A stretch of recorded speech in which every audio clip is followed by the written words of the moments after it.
I want to take this opportunity to thank you for giving me a chance to speak. And before I say anything, I just want to say that I've had a very long month. But God is gracious, and we are back on our feet, and the country will move on. Mr. Speaker, the biggest gift that the Constitution has for Kenyans is devolution.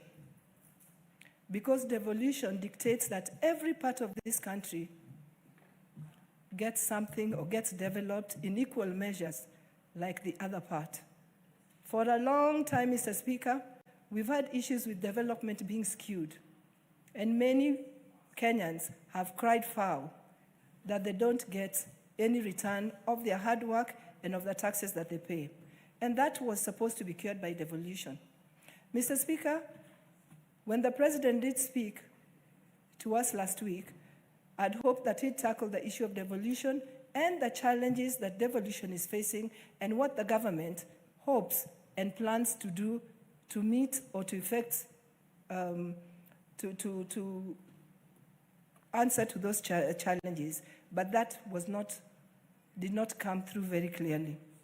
Mr. Speaker, I also expected the President to speak on corruption. We know that corruption ails many sectors in this country, and we know that not enough has been done to mitigate corruption. I also expected the President to talk about that. But having said that, Mr. Speaker, the greatest thing that the President demonstrated was the fact that in his reign and the few years that he's been on that throne, the distribution of development in all parts of Kenya is top of his agenda.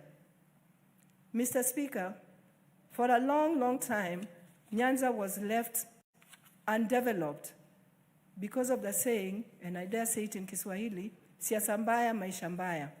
Mr. Speaker, because we chose to do politics in a certain way, Nyanza was always left behind when it came to development.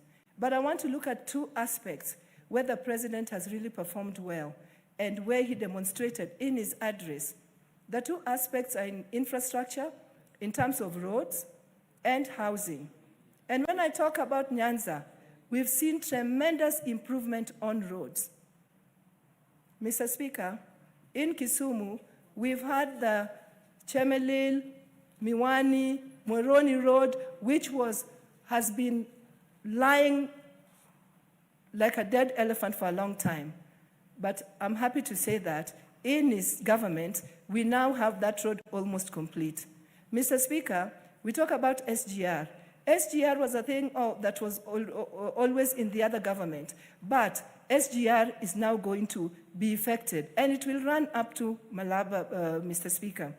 Mr. Speaker, I want to look at South Nyanza and talk about the Lake Victoria Ring Road. We know that when that is done, it will open up places and it will ease transport and open up economic opportunities for the people.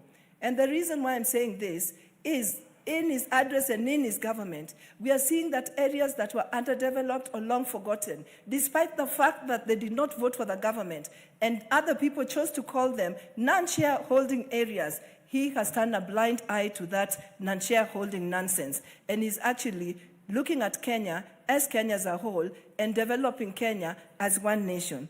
Mr. Speaker, I come from Kisumu West. We have one tarmac road, but guess what? Hololela is also going to be tarmacked, and it's in this budget, in an area where nobody ever thought that we would have a security road by the name of Hololela. And I want to thank the President for all the effort that he's putting and ensuring that Kenya moves as one. Because when development is skewed, there'll be no peace in this country. But when you spread out development and every Kenyan feels like they're taken care of, Kenya will remain peaceful. So I want to thank the President for the effort that he's put. Thank you, Mr. Speaker. Thank you once again. Engineer Kiragu. Thank you, Honorable Speaker, for giving me an opportunity to comment on the presidential speech. I want to thank the President for a speech that gave us the